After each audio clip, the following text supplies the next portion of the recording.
Cholera প্রতিরোধে টিকাদান শুরু। 2 ডোজে সুরক্ষা, টিকা পাবে 51 লাখের বেশি মানুষ। কলেরা ঠেকাতে এবার বড় পরিসরের টিকাদান কর্মসূচি। দেশের ঝুঁকিপূর্ণ 14টি উপজেলা ও থানায় আজ থেকে শুরু হচ্ছে ওরাল কলেরা ভ্যাকসিনেশন ক্যাম্পেইন। 1 বছর বা তার বেশি বয়সী 51,75,000 মানুষকে বিনামূল্যে টিকার আওতায় আনার লক্ষ্য নির্ধারণ করেছে সরকার। শনিবার থেকে শুরু হওয়া preventive oral cholera vaccination campaign 2026 এর প্রথম ডোজ দেওয়া হবে আগামী 21 সেপ্টেম্বর পর্যন্ত। এরপর দ্বিতীয় ডোজ দেওয়া হবে 26 সেপ্টেম্বর থেকে 25 অক্টোবর পর্যন্ত। সম্পূর্ণ সুরক্ষার জন্য নির্ধারিত ব্যবধানে 2টি ডোজ গ্রহণ করতে হবে।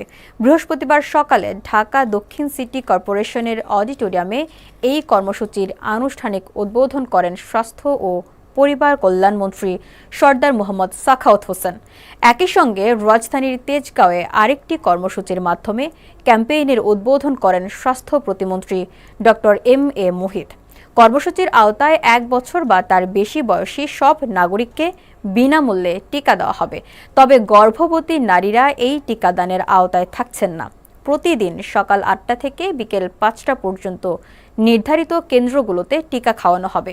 ঢাকা দক্ষিণ সিটি কর্পোরেশনের লালবাগ, গ্যান্ডারিয়া, কদমতলী ও কামরাঙ্গীরচর থানার 17টি ওয়ার্ডের 192টি কেন্দ্রে প্রায় 11,70,000 মানুষকে টিকা দেওয়ার লক্ষ্য রয়েছে।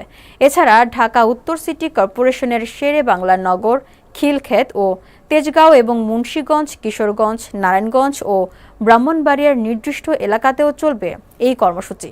কলেরা মূলত দূষিত পানি ও খাবারের মাধ্যমে ছড়ায়। তাই টিকাদানের পাশাপাশি নিরাপদ পানি পান, খাবার ঢেকে রাখা এবং নিয়মিত হাত ধোয়ার মতো স্বাস্থ্যবিধি মেনে চলার উপরও গুরুত্ব দেওয়া হচ্ছে।